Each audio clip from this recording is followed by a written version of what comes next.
May problema tayong kailangan lutasin. Kaya samahan nyo ko sa video na to kung paano nagawa yung gulong ng e-bike na to. Eh ano hinihintay nyo? Abe tara na.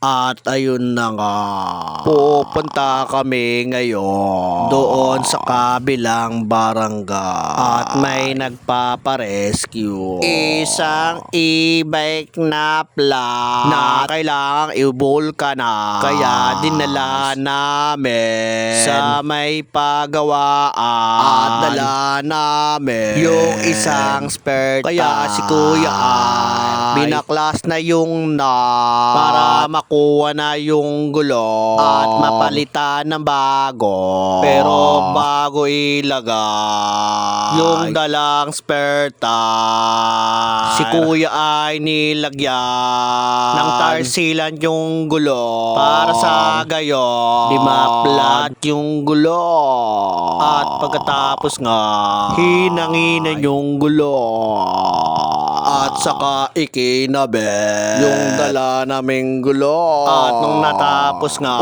malagwa na kami. Okay na ulit yung iba. Pwede na ulit latin. Paano? Dito na lang yung video. At aking tatapusin na. Maraming salamat sa mga nanood.